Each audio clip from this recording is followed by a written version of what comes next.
Case 1. Betty Sue Snider. Discovered August 29, 2024, Jefferson County District Court, Louisville, Kentucky. There are communities all across this country that carry stories the rest of the world never hears. Stories that live inside court records, inside child welfare reports, inside the quiet hallways of schools where staff members notice something that nobody else has caught yet. Louisville, Kentucky, a city defined by its riverfront history, its deep community roots, its reputation for resilience, carries some of those stories too. And the story of what happened to 3 children in a Louisville area mobile home is one that speaks not just to the failure of one individual, but to the courage it takes for a community to protect its most vulnerable members when the people who should be doing that protecting have failed entirely. The story begins not with a police call. It does not begin with a neighbor's tip or a social worker's report. It begins with a 16-year-old girl who could not make it through a school day. In the final days of August 2024, staff members at a Louisville area school encountered a student in a condition that stopped them cold. A teenage girl, 16 years old, had not made it to class that morning. When school administrators located her, she was on the floor of a school restroom. Not resting, not taking a break. She was there because her body had been so severely deprived of proper nutrition and hydration that she could no longer sustain herself through an ordinary school day. She was severely malnourished. She was severely dehydrated. The physical condition of this child told a story that words alone could barely contain. A story of months of deprivation, of a home environment so profoundly unsafe that her body had begun to break down under the weight of it. School administrators contacted authorities without hesitation. That single decision, that single phone call made by people who took their responsibility to that child seriously, set in motion everything that followed. Louisville Metro police officers responded to conduct a welfare check at the family's mobile home. Officers arrived at the property on August 29, 2024, prepared to assess the safety of the remaining children in the household. What they encountered when they stepped onto that property was a scene that investigators would later describe in court documents with language that still carries weight no matter how many times it is read. The interior of the mobile home was packed with trash, heavily infested with insects. The conditions inside that trailer were not marginally substandard. They were not the result of a hard week or a difficult month. They represented a living environment that had deteriorated to the point where no child, no person, should have been expected to occupy it.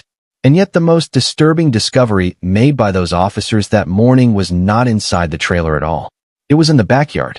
Betty Sue Snider's 2 younger children, a 10-year-old and an 11-year-old, were not found in any room of the home. They were found living beneath a backyard gazebo, covered by tarps strung across the structure to create the most basic form of shelter imaginable. No electricity, no running water, no protection from the heat, the rain, or anything else the Kentucky summer had delivered to that backyard over the preceding months. According to court records and the findings documented by Louisville Metro Police investigators, those children had been forced to sleep outside for several months prior to the day police arrived. This was not an isolated incident. This was not a temporary situation that had gotten out of hand. This was the sustained, daily reality of these children's lives, a reality in which their mother occupied the interior of that home while they existed beneath tarps in a backyard. The contrast that this established, a mother inside, children outside, a parent sheltered, children exposed, is one that the court would ultimately be asked to weigh and respond to with the full authority of Kentucky law. And respond it did. The children were removed from the property and placed in protective care. The investigation by Louisville Metro Police was thorough and well documented. Investigators gathered every piece of evidence available. The physical conditions of the property, the medical condition of the children, the duration of the circumstances, the totality of what had been allowed to happen under that roofline and beneath those tarps. Prosecutors in Jefferson County reviewed the complete case file. The charges brought forward were serious, specific, and reflective of the scope of what had been allowed to happen to these 3 children over an extended period of time. The case moved through Jefferson County District Court over the months that followed. Betty Sue Snider's legal representation and the prosecution reached a resolution that brought the case to its legal conclusion. On July 10, 2025, nearly 11 months after police first stepped onto that property, Betty Sue Snider appeared before a Jefferson County judge and entered what Kentucky law recognizes as an Alford plea. For anyone unfamiliar with this legal instrument, an Alford plea is a specific type of plea in which the defendant does not formally admit personal guilt but acknowledges that the prosecution has assembled sufficient evidence to obtain a conviction at trial. It is, in the simplest terms, a legal concession that the facts on record speak loudly enough on their own. The evidence in Betty Sue Snider's case spoke loudly enough. She entered that Alford plea to 11 counts of child endangerment and abandonment. 11 counts, each one a discrete, documented legal charge representing a specific aspect of the harm and deprivation that prosecutors established had been inflicted upon 3 children over an extended period. 11 times, the legal system drew a line and said, "This was wrong. This caused harm. This will be answered for." The sentence handed down by the Jefferson County Court was 3 years in a Kentucky State Correctional Facility. 3 years. The legal system made its determination, weighed the evidence, and delivered its verdict in the form of a sentence that will remain on the public record of Jefferson County, Kentucky, alongside the names of 3 children who survived what was done to them because a school staff member made the right call on an August morning in 2024. Those children are out of that backyard now. They are away from those tarps. They are away from the trash-filled trailer and the insects and the months of sleeping on the ground while their mother remained inside with whatever shelter and comfort that home provided. They are in protective care, and whatever road lies ahead for them, it does not include that backyard. The child welfare and advocacy community in Louisville and across Kentucky has long emphasized a truth that this case illustrates with painful clarity. Child neglect does not always present itself as a visible emergency. It does not always arrive with sirens or obvious physical evidence in public spaces. Sometimes it looks like a teenager who cannot make it through a school day. Sometimes the only voice these children have is a teacher, a counselor, a cafeteria worker, an administrator who pays attention and trusts what they see. For the children of Betty Sue Snider, that voice existed. The system responded, and the Jefferson County Court delivered accountability. If you are ever concerned about the welfare of a child in your community, please know that the Child Help National Child Abuse Hotline is available 24 hours a day, 7 days a week at 1-800-4-CHILD. That is 1-800-422-4453. One call can change a child's life entirely. One call, made by someone paying attention, already changed the lives of the children in this case. Betty Sue Snider was sentenced to 3 years in Jefferson County. The legal record stands. 3 children who once slept under tarps in a Louisville backyard are safe today because someone in a school hallway refused to look the other way. Justice matters. These children's stories matter. If this case moved you, if it reminded you of why community accountability is so important, please take a moment right now to like this video, leave a comment, and subscribe to Cold Case Hour. Every single subscription tells this platform that stories like this one deserve to be heard. Hit that subscribe button and stay with us, because there are 9 more cases in Louisville that demand your attention. Case 2, Tiffanie Lucas. November 8, 2023 Bullitt County Circuit Court, Shepherdsville, Kentucky. Shepherdsville, Kentucky, sits in Bullitt County just south of Louisville along the Interstate 65 corridor, close enough to the city that its residents move fluidly between the suburban community and the metropolitan area, sharing schools, workplaces, shopping centers, and the rhythms of daily life that define the greater Louisville region. It is the kind of community where neighbors know each other's routines, where a sound out of place on a quiet street at night carries and registers in the minds of the people who hear it. On the evening of November 8, 2023, a sound carried through the walls of a residential home in Shepherdsville and reached the ears of a neighbor. The neighbor heard gunshots. And unlike the instinct that sometimes causes people to convince themselves they misheard, to rationalize away what they know they heard, this neighbor did not hesitate. They went to investigate. They entered the home. And what they found inside that bedroom is something that no person who has not lived through that kind of discovery can fully comprehend. 2 young children, who had been living their lives just hours before, were gone. Maurice was 6 years old. Jaden was 9 years old. They were brothers. They were Tiffanie Lucas's sons. And on November 8, 2023, inside their bedroom in a Shepherdsville home, their mother used a firearm, and neither of them survived what happened in that room that night. Law enforcement responded immediately. Officers from Bullitt County arrived at the scene, secured the location, and began gathering the evidence that would form the foundation of the legal case that followed. Tiffanie Lucas was present at the scene when officers arrived. She was taken into custody without incident. The investigation that unfolded in the hours and days that followed was conducted with the full resources of Bullitt County law enforcement, and the case file that was assembled left no ambiguity about what had occurred inside that home.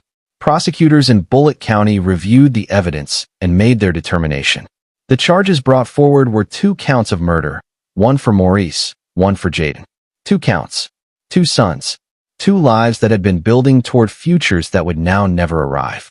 Maurice was in 1st grade or approaching it. He was at an age when the world is still mostly wonder, when the biggest concerns involve playgrounds and cartoons, and the simple joys of being a 6-year-old child in the world.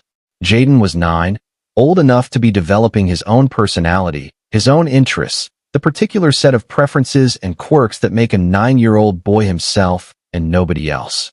They were at ages when childhood is supposed to be mostly safe, mostly bright, mostly full of the kind of ordinary moments that families collect and carry for the rest of their lives. The Bullitt County Circuit Court proceedings moved forward. The case was built on a body of evidence that prosecutors presented with clarity and comprehensiveness. As the legal process advanced, Tiffanie Lucas ultimately entered a guilty plea to both counts of murder. The Bullitt County Circuit Court accepted that plea and recorded the legal outcome that the evidence had always pointed toward. 2 counts of murder. Guilty. The court's record stands in Shepherdsville, in Bullitt County, in the greater Louisville metropolitan area that surrounds and encompasses these communities and their stories. The community that surrounds this case, the neighbors who heard what they heard and did not look away, the law enforcement officers who responded and did their jobs, the prosecutors who built and pursued a case that honored the memory of 2 children. Each of them played a role in ensuring that what happened to Maurice and Jaden was not simply absorbed into the anonymous silence that sometimes follows tragedy. They made sure it was documented, charged, and answered for.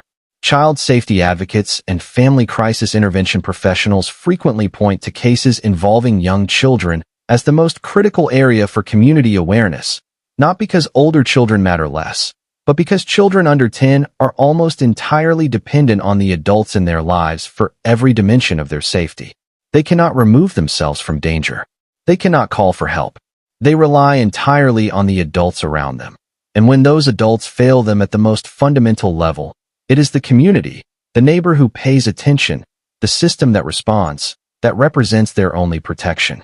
For Maurice and Jaden Lucas, the community responded.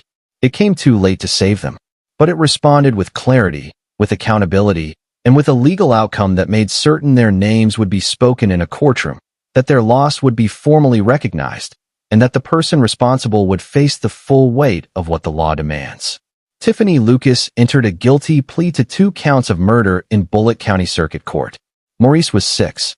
Jaden was 9. Their names will not be forgotten here. If this story affected you, if it reminded you that accountability and community awareness go hand in hand, please like this video, leave a comment, and subscribe to Cold Case Hour.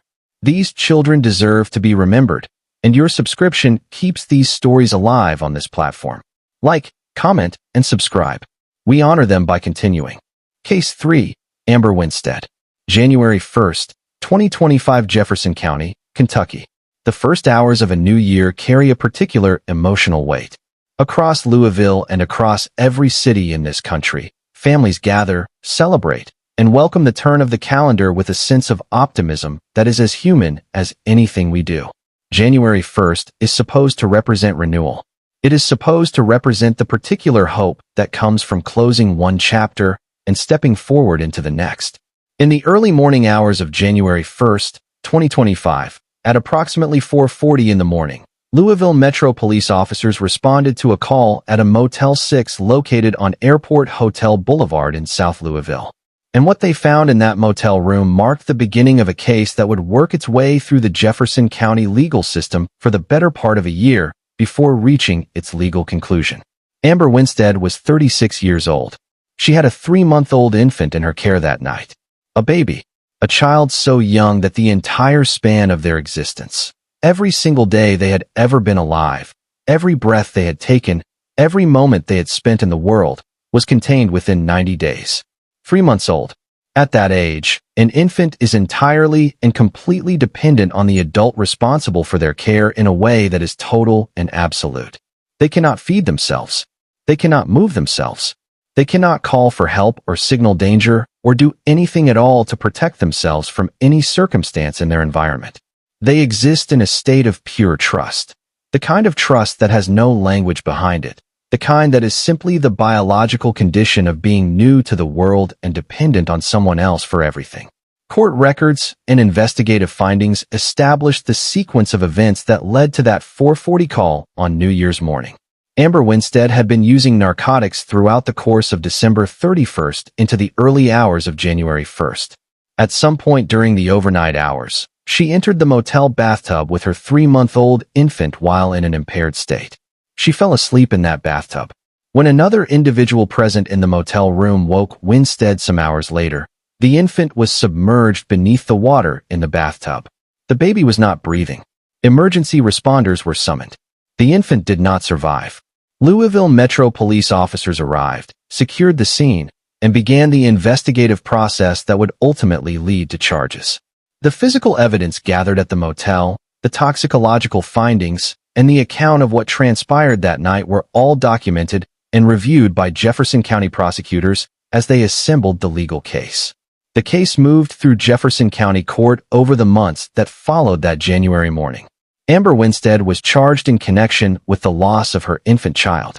The legal process advanced, evidence was presented, and on October 31st, 2025, exactly 10 months after Louisville Metro Police received that 4:40 call on New Year's morning, Amber Winstead appeared before a Jefferson County judge and entered a guilty plea to second-degree manslaughter. The court accepted the plea. Jefferson County recorded its legal outcome. Second-degree manslaughter. Guilty. A 3-month-old child. The full span of that infant's life was 3 months. 90 days. The weight of that number is something that does not diminish with time or with the clinical distance of legal proceedings. A baby who had been alive for 90 days did not survive the night of December 31st, 2024, because the one person in that motel room who was legally and morally responsible for that child's safety chose to enter a bathtub while impaired and fell asleep with an infant in the water. The public health conversation around substance use and infant safety is one that Louisville's health community, child welfare advocates, and pediatric care professionals engage with constantly and urgently. Not because they believe that every parent who struggles with substance dependency is a danger to their children, but because the intersection of substance impairment and infant care represents one of the most well-documented areas of preventable infant harm that exists. The organizations and advocates working on these issues across Louisville and Jefferson County consistently emphasize a single core message. If you are impaired, your infant needs someone else. One phone call to a trusted family member, one decision to hand that child to someone who is in a safe condition to care for them, can be the difference between a story with a different ending and the story of January 1st, 2025. Amber Winstead pleaded guilty to second-degree manslaughter in Jefferson County on October 31st, 2025. The court recorded its verdict. A 3-month-old child who had been alive for just 90 days deserved far more than what that New Year's morning delivered. If this case speaks to you, if it moved you to think about the value of awareness and accountability, please like this video, drop a comment, and subscribe to Cold Case Hour. Your support keeps these stories on this platform and keeps these victims from being forgotten. Like, comment, and subscribe. We continue. Case 4, Dejaune Anderson. April 2022, Marion Superior Court / Washington County, Indiana.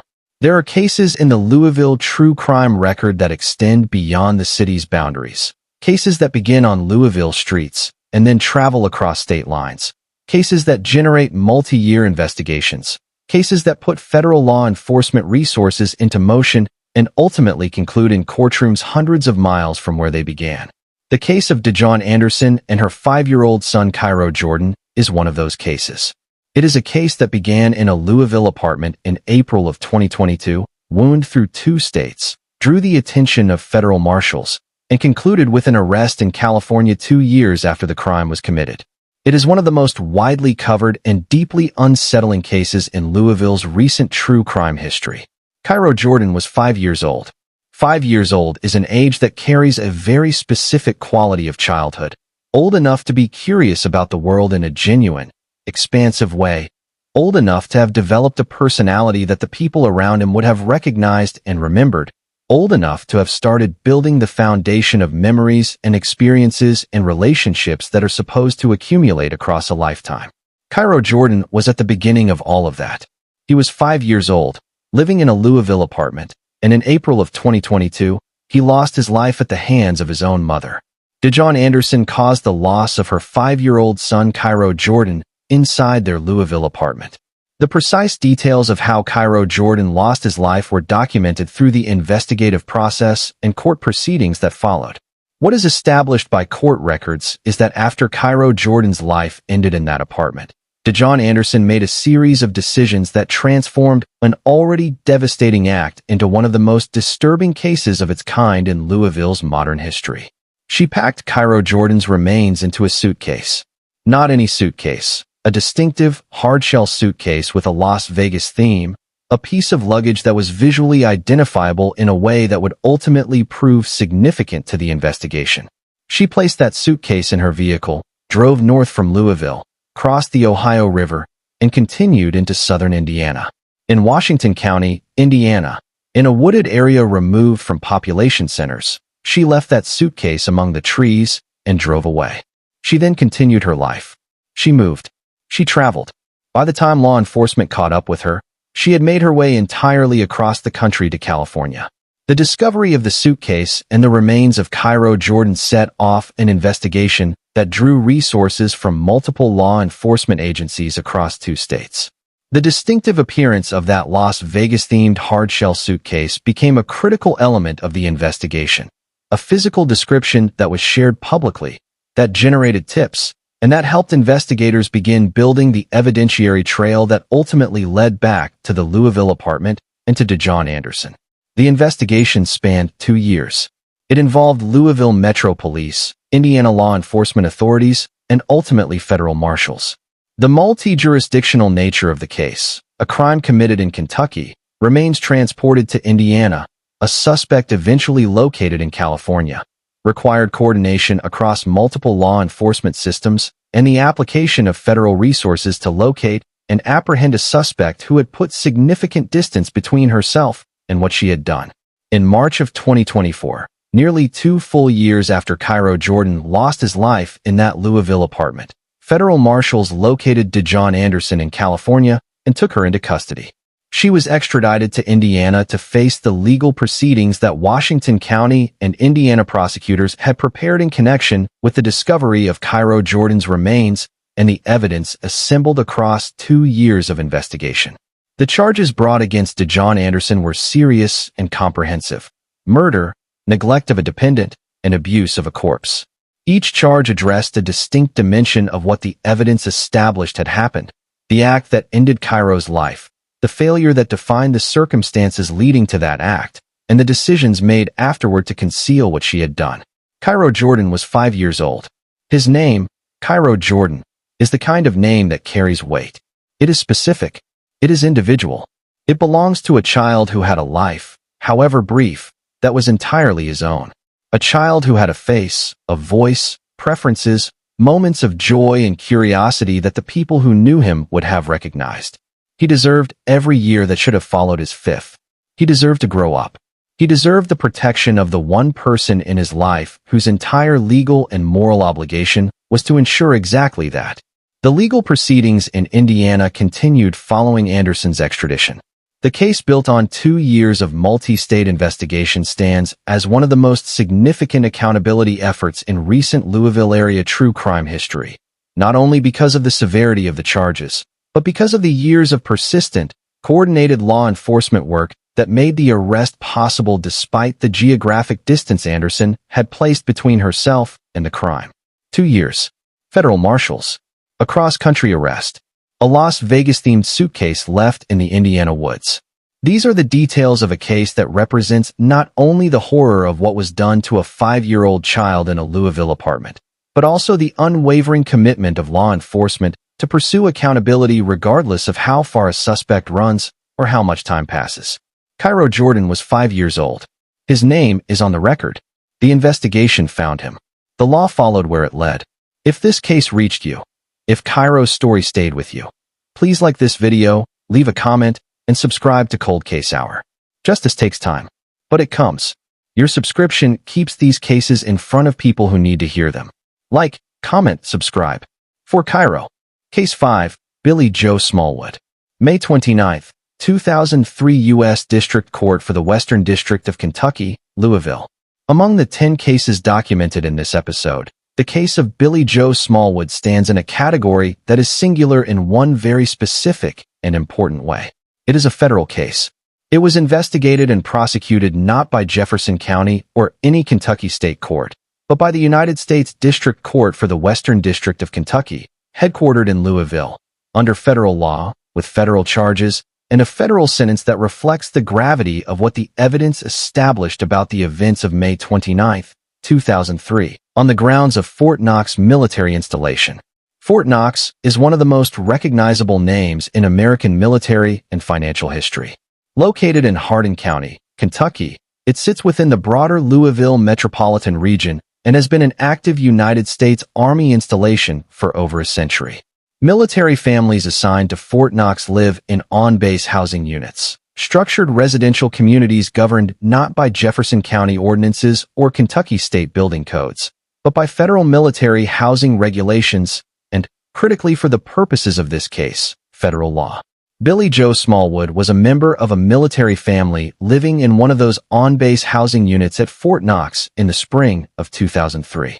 She was a mother. Her daughter Simone was 3 years old. Her son Caleb was 2 years old. Her husband lived in that housing unit with her. They were a family living on a military base in federal housing, under a roof that was supposed to represent safety, the particular safety of a structured community with resources and oversight that civilian neighborhoods sometimes lack. On May 29, 2003, Billi Joe Smallwood intentionally set fire to that housing unit. The fire that she started in that on-base housing unit spread with the speed and force that fire always carries when it is given the materials and space to move. 3-year-old Simone did not survive the fire. 2-year-old Caleb did not survive the fire. Billi Joe Smallwood's husband suffered severe burns in the blaze. The investigation that followed established, through physical evidence and the forensic reconstruction of the fire's origin and spread, that the fire was deliberately set, that it was not an accident, not a malfunction, not a tragedy of circumstance.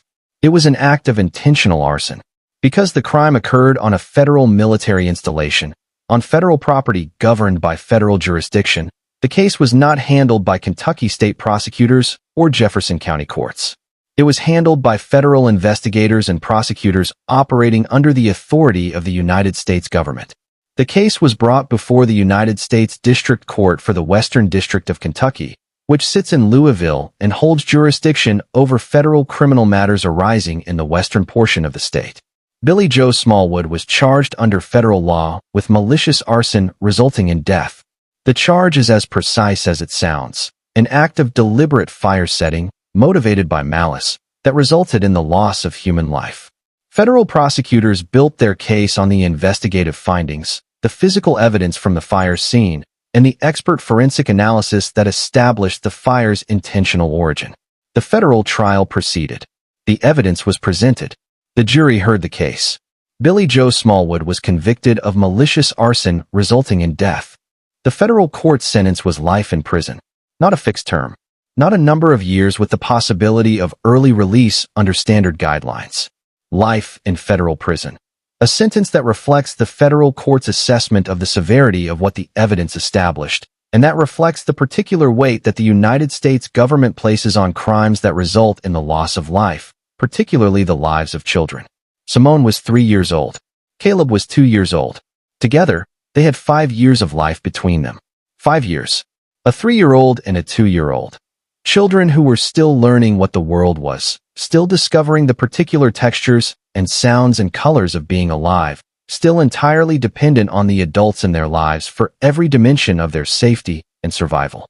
They were in a home that was set on fire deliberately. They were in a home where the person who made that choice was the one person in the world whose entire purpose in relation to them was protection. Billi Joe Smallwood is serving a life sentence in a federal correctional facility. The United States District Court for the Western District of Kentucky, Louisville, recorded its verdict more than 2 decades ago, and that verdict has never changed. She will not be released. The federal system drew a line and held it. The Fort Knox community, the military families who live on that installation, the broader Louisville metropolitan region in which Fort Knox sits, all of them were affected by the events of May 29, 2003. Military installations, for all of the structure and oversight they provide, are still communities made up of families. And families, wherever they live, carry both the potential for love and the potential for its devastating failure. This case endures in the historical record of Louisville area federal prosecution as a reminder that federal jurisdiction exists precisely to ensure that crimes of this severity are pursued with the full weight of the United States government behind the investigation and prosecution, regardless of how much time passes, regardless of the circumstances, regardless of any other factor. The federal court spoke. The sentence stands. Simone and Caleb are remembered. These children deserve to be remembered by more than a court record. Please like this video, leave a comment, and subscribe to Cold Case Hour. Every subscription, every like, every comment tells this platform that these stories matter and should continue to be heard. Like, comment, and subscribe. For Simone and Caleb. Case 6, Kaitlyn Higgins. April 19, 2021 Jefferson County Circuit Court, Louisville, Kentucky. The call came into Louisville Metro Police on the morning of April 19, 2021. Neighbors in the area of Algonquin Parkway, a residential street in Louisville's South End, had observed something that alarmed them enough to contact law enforcement immediately. A woman was on the front porch of a home with a firearm. That call brought officers to the scene. And what those officers discovered when they arrived at that address would unfold across the next several hours into one of the most disturbing and heartbreaking investigations Louisville Metro Police had handled in years. Officers arrived on Algonquin Parkway and immediately observed physical evidence at the scene. There was blood on the front steps of the home. The presence of that evidence escalated the response and expanded the scope of what officers needed to investigate. A search of the property, including Kaitlyn Higgins's vehicle parked outside, led investigators to the most devastating discovery of the entire scene. In the trunk of Kaitlyn Higgins's vehicle, wrapped in a blanket, was the body of her 10-year-old son. His name was Kaitlyn Higgins Jr. He was 10 years old. He had been placed in that trunk, covered, and left there. Kaitlyn Higgins was taken into custody. The investigation that followed was comprehensive and extended over the course of the legal proceedings that ensued. The case generated significant documentation, including extensive court evaluations and psychological assessments that formed a critical part of the legal record. What those court proceedings and evaluations established, through professional psychological assessment, forensic review, and the full evidentiary record, was that Kaitlyn Higgins had been experiencing a severe, methamphetamine-induced psychotic episode in the hours surrounding Kaitlyn's death. The clinical and legal documentation of that psychotic state described a condition so profound and so disconnected from rational reality that evaluators' findings became central to the legal proceedings and the court's assessment of the case. The details of what occurred inside that home on Algonquin Parkway before officers arrived are documented in court records and professional evaluations that were entered into evidence during the proceedings. The substance of what those records describe, the nature of the harm inflicted on Kaitlyn Higgins Jr. in the context of that severe psychotic state, is something that the Jefferson County court system addressed with the full gravity it demanded. Kaitlyn Higgins Jr. was 10 years old. He was at an age when children begin to develop a real sense of independence, when 5th grade or the approach of middle school is starting to shape how a child sees themselves in the world. He was at an age when a 10-year-old boy has opinions, has friendships, has a growing sense of who he is. He was somebody. He was real and specific and entirely deserving of the years that should have followed his 10th. The case moved through Jefferson County Circuit Court with the kind of careful, comprehensive legal attention that the severity of the evidence demanded. The methamphetamine-induced psychosis documented in court evaluations was a central factor in the legal proceedings, not as a path to dismissal, but as a critical element of the court's responsibility to understand the full circumstances of what occurred on April 19, 2021.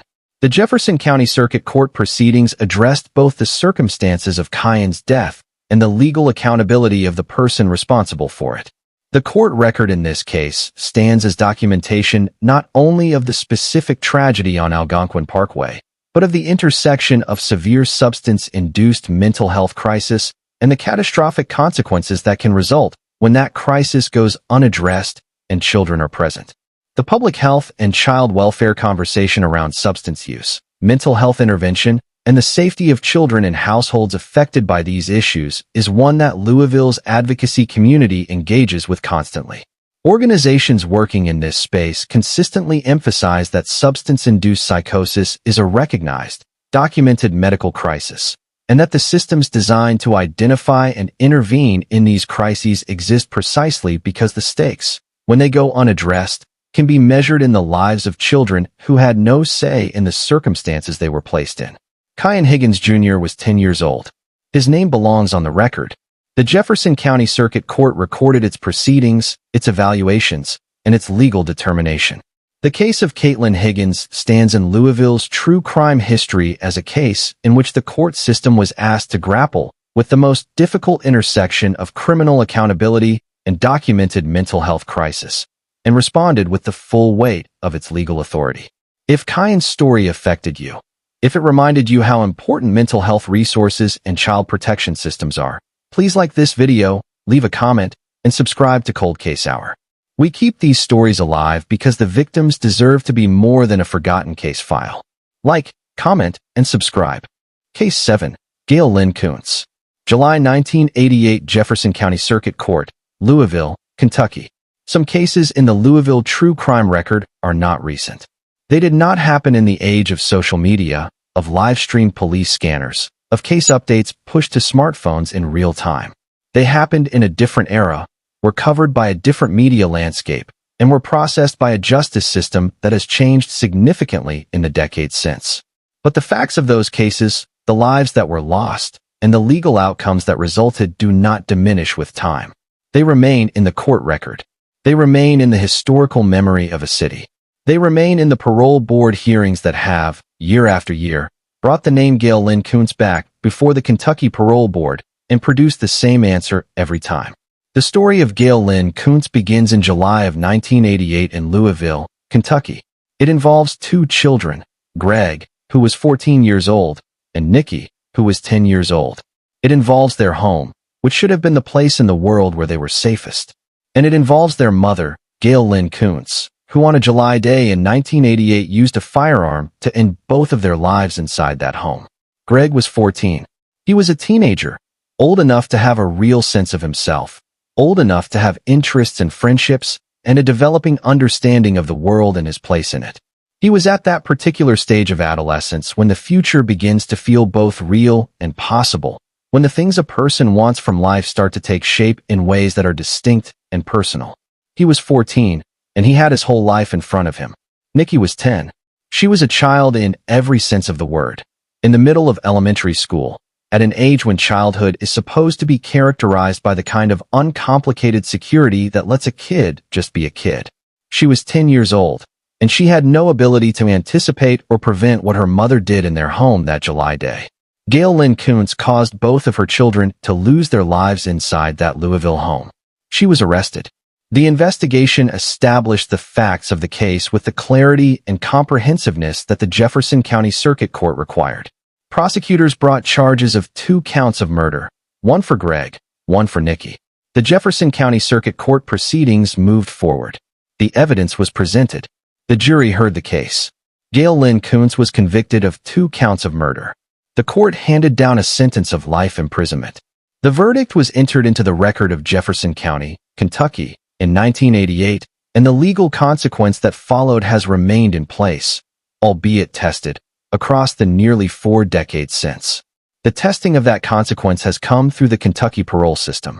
Under Kentucky law, individuals serving life sentences become eligible for parole consideration after serving a minimum number of years, in this case, after 25 years of imprisonment.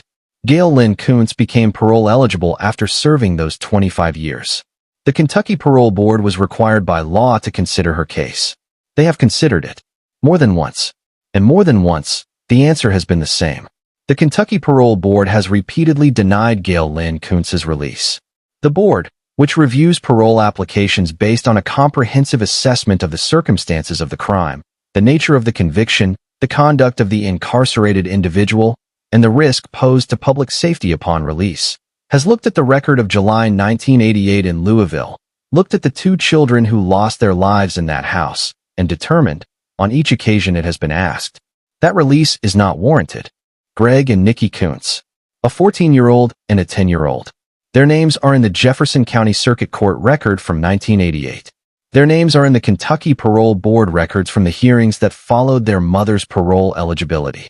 Their names belong in every account of this case, because they are the reason the case exists, not the legal proceedings, not the parole hearings, not the years of incarceration. Them, Greg and Nikki, 2 children who deserve to grow up. The case of Gail Lynn Kuntz stands in Louisville's historical true crime record as one of the oldest and most enduring accountability stories in the city's modern legal history. Nearly 4 decades have passed since that July day in 1988. The legal system made its determination. The parole board has repeatedly affirmed that determination. The record stands. What this case also represents, in the broader context of historical child homicide cases in Louisville, is the long memory of the justice system. Cases like this one do not disappear. They do not age out of relevance. They remain in the record, in the parole board's review process, in the court documents that any researcher or journalist can access.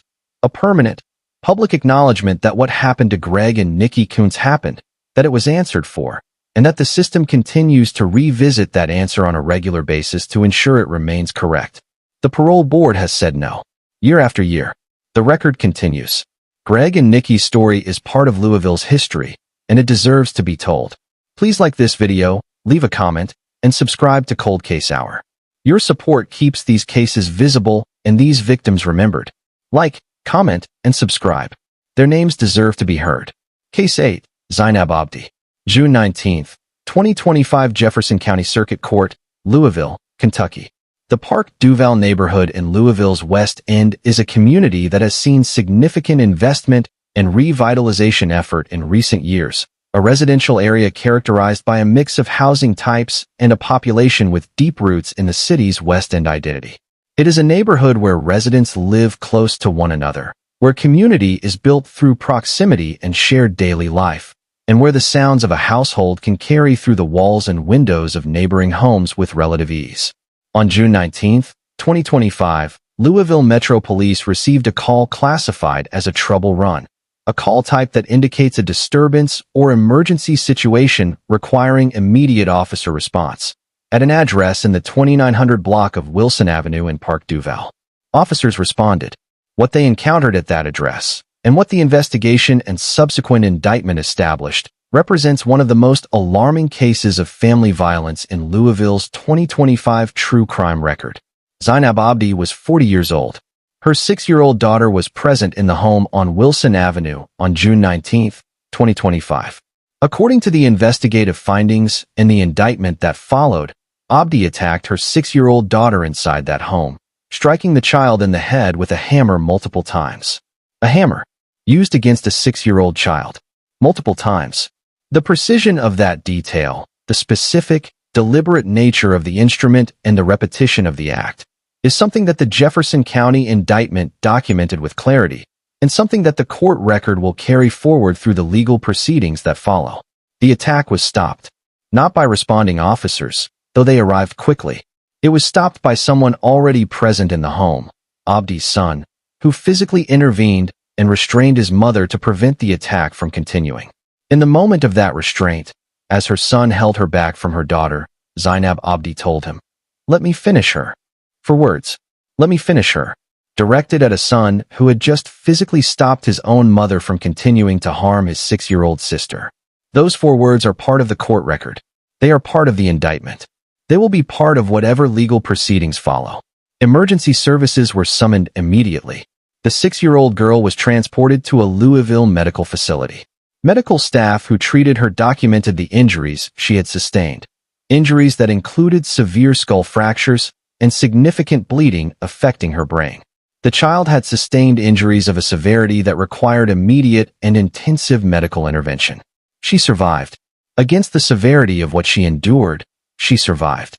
Louisville Metro Police investigators conducted their investigation thoroughly. The evidence gathered at the scene on Wilson Avenue, the medical documentation of the child's injuries, the account of the son who intervened, and the statement attributed to Abdi in the moment of restraint all formed the body of evidence that Jefferson County prosecutors reviewed in building the indictment that followed. In August of 2025, approximately 6 weeks after the events of June 19th, Zeinab Abdi was indicted by a Jefferson County grand jury on 3 charges: attempted murder, first-degree assault, and first-degree criminal abuse. Each charge addresses a distinct dimension of what the evidence established occurred in that Park Duval home on June 19, 2025. The legal proceedings in Jefferson County Circuit Court were ongoing as of the most recent available record. The indictment has been entered. The charges are serious. The evidence assembled by Louisville Metro Police and reviewed by Jefferson County prosecutors reflects an account of events that is documented, specific, and legally actionable. The 6-year-old girl in this case survived. That fact, while it cannot erase what she endured, cannot undo the trauma and the physical harm, is the fact that the community surrounding this case holds on to most tightly. She survived. She is alive. She is away from Wilson Avenue and away from the circumstances of June 19, 2025. Whatever road of recovery lies ahead for her, she has the chance to walk it. Her brother, the son who stepped between his mother and his sister, who physically restrained an adult woman to stop an attack on a 6-year-old child, acted with a clarity and a courage that the circumstances of that moment demanded, and that his sister's survival required. That act of intervention is part of the record too. It is part of the story of June 19, 2025, in Park Duval, and it deserves to be acknowledged. Zeinab Abdi was indicted in Jefferson County in August of 2025 on charges of attempted murder, first-degree assault, and first-degree criminal abuse. The case continues. The 6-year-old girl survived. This little girl survived, and she deserves every chance at a full life ahead. Please like this video, leave a comment, and subscribe to Cold Case Hour.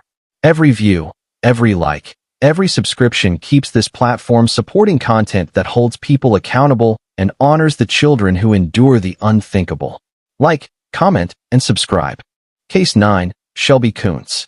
Discovered January 15, 2026, Jefferson County Circuit Court, Louisville, Kentucky. There is a particular category of case in child protective services and emergency medicine that professionals describe as the most difficult they ever encounter. Cases in which a child arrives at a medical facility in a condition that tells a story no parent's words can override or explain away.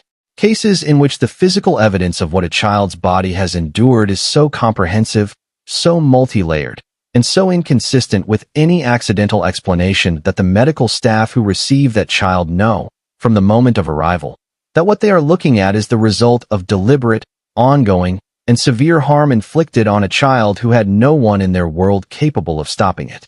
On January 15, 2026, a 2-year-old child was brought to a Louisville medical center in full cardiac arrest. Emergency medical staff immediately began resuscitative efforts.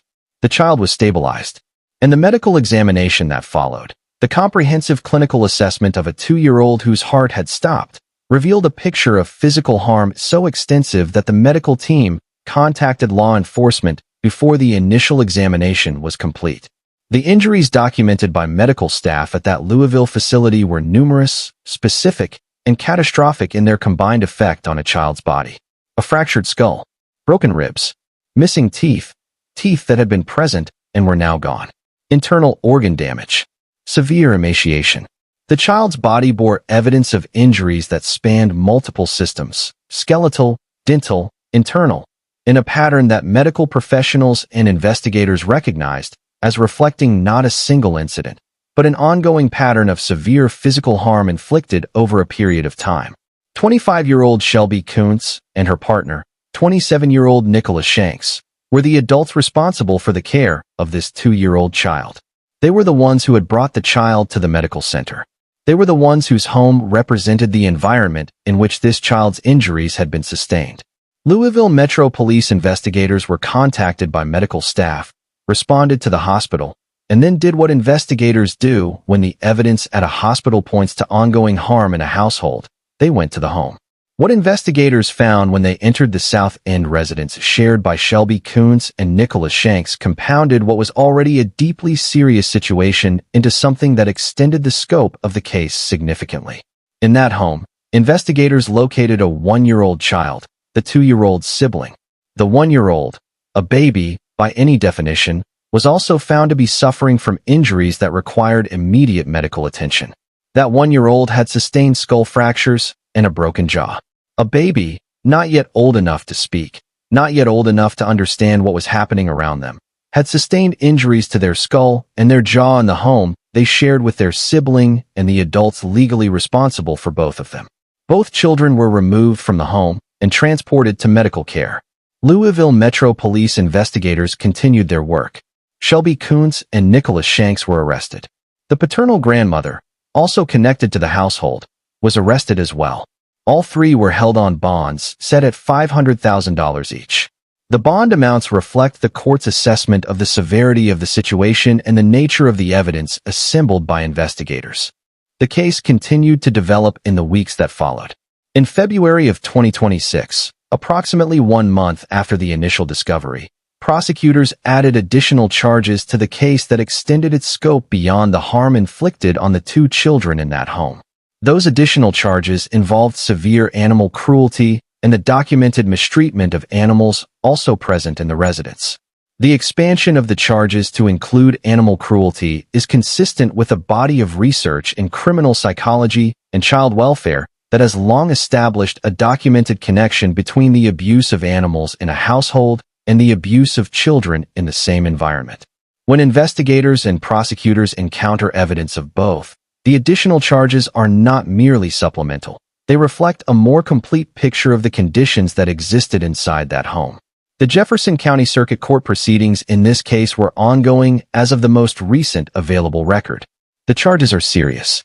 The evidence assembled by Louisville Metro Police and reviewed by Jefferson County prosecutors is comprehensive.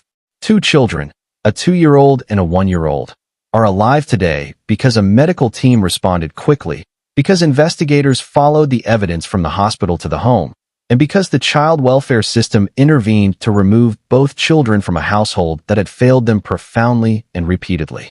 The advocacy and child welfare community in Louisville has long engaged with the reality that cases of this nature, cases involving very young children, multiple victims within the same household, and a pattern of harm rather than a single incident, represents some of the most complex and resource-intensive investigations and prosecutions in the child protection system.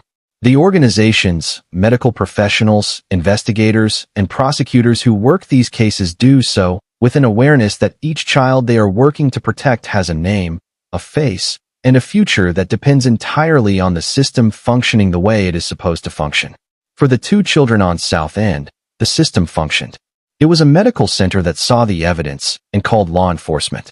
It was investigators who went to the home and found the second child. It was a court that set serious bonds and prosecutors who continued to build the case month by month. It is a system that, in this instance, moved. Both children are receiving care. The legal process continues. Shelby Kuntz, Nicholas Shanks, and the paternal grandmother face serious charges in Jefferson County Circuit Court. These 2 babies deserved better from every adult in their lives. Please like this video, leave a comment, and subscribe to Cold Case Hour. Your subscription supports content that centers these children and demands accountability for the people who failed them. Like, comment, and subscribe. Case 10, Daira Mejia, Aguilar. July 2nd, 2024 Jefferson County Circuit Court, Louisville, Kentucky. The 700 block of Zorn Avenue sits in Louisville's Crescent Hill neighborhood, a residential area on the eastern edge of Louisville proper, characterized by tree-lined streets, a mix of historic and mid-century housing stock, and the kind of neighborhood density that places residents in reasonable proximity to one another while still preserving the relative privacy that apartment living provides. It is not the kind of neighborhood that typically generates the sort of investigation that Jefferson County law enforcement conducted in the first week of July 2024. But on July 2nd of that year, something happened inside an apartment on Zorn Avenue, and the discovery of what that something was would unfold across the following 5 days in a series of investigative steps that ultimately led to an arrest and a felony charge in Jefferson County Circuit Court. Daira Mejia Aguilar was 22 years old in the summer of 2024. On July 2, 2024, she gave birth to a full-term infant inside her Zorn Avenue apartment. The birth was not attended by medical professionals. It was not registered. It did not generate the documentation, the hospital records, the birth certificate filings, the discharge paperwork that accompanies nearly every birth in this country under normal circumstances. It happened in private, in an apartment, and the infant that was born on July 2, 2024, was a full-term baby, not premature, not medically fragile in the way that some unexpected home deliveries involve. A full-term newborn, alive, born in an apartment on Zorn Avenue. What Daira Mejia Aguilar did next is documented in the investigative record and the subsequent legal proceedings. She wrapped the newborn in a blanket. She placed the wrapped infant inside a trash bag. She carried that bag to her closet and concealed it there. Days passed. A tip came in to Louisville Metro Police indicating that something may have occurred in connection with that Zorn Avenue apartment. Officers responded. When they entered the apartment and examined the closet, what they found was a space that bore the unmistakable physical evidence of a birth having occurred there, blood-stained surfaces, and conditions that investigators documented as consistent with the account that would later emerge. What they did not find in the closet was the infant. Because by the time officers arrived to investigate the tip, Daira Mejia Aguilar had moved the trash bag from the closet to the trunk of her car. The investigation continued. Louisville Metro Police obtained a search warrant and conducted a search of Mejia Aguilar's vehicle on July 7, 2024, 5 days after the infant's birth. In the trunk of that car, in that trash bag, investigators found the remains of the newborn. The infant had been there, in the heat of a Kentucky July, for days. The legal proceedings that followed addressed the specific charges available to Jefferson County prosecutors under Kentucky law based on the evidence assembled. Daira Mejia Aguilar was charged with a felony count of abuse of a corpse. The charge reflects what the evidence established, the handling and concealment of the remains of a newborn infant in circumstances that the law recognizes as criminal. The case of Daira Mejia Aguilar raises, in the most urgent and compassionate terms possible, the conversation about safe haven laws, a conversation that child advocacy organizations and public health professionals in Louisville and across Kentucky have engaged in for years. Kentucky, like every state in the United States, has a safe haven law. In Kentucky, that law is called the Safe Surrender Law, and it allows a parent to surrender a newborn infant, safely, legally, and without fear of criminal prosecution, at any hospital, any fire station, or any other designated safe surrender location in the state, at any time, within the first 30 days of the infant's life. No questions, no arrest, no prosecution. A parent who is in crisis, who cannot care for a newborn, who finds themselves in circumstances that feel impossible, that parent has a legal, safe, protected option. The infant receives immediate medical care. The parent is not charged. The law was written precisely because the alternative, the outcome that occurred on Zorn Avenue, is a preventable tragedy, and the legal system recognized that prevention is better than prosecution.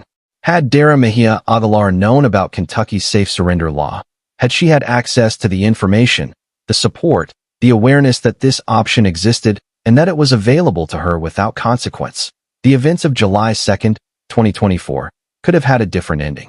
A newborn infant, surrendered safely at a Louisville hospital, could have been placed in foster care or adoption proceedings, could have had a life. The safe surrender law in Kentucky can be accessed through the Kentucky Cabinet for Health and Family Services. Hospitals across Louisville are designated safe surrender locations.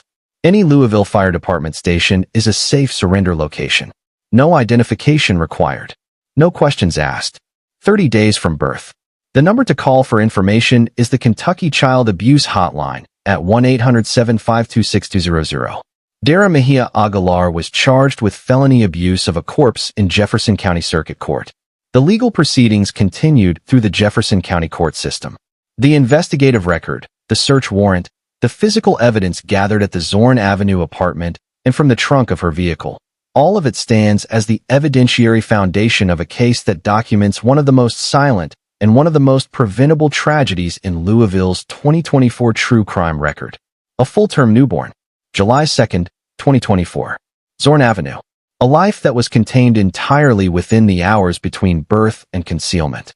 A life that the law recognized and that the justice system responded to with the seriousness that every life, however brief, demands. If this case moved you, if it made you think about the importance of awareness, of access to resources, of the community support systems that exist to prevent outcomes like this one, please like this video, leave a comment, and subscribe to Cold Case Hour. Share this video so that more people know about Kentucky's safe surrender law. Knowledge saves lives. Like, comment, and subscribe.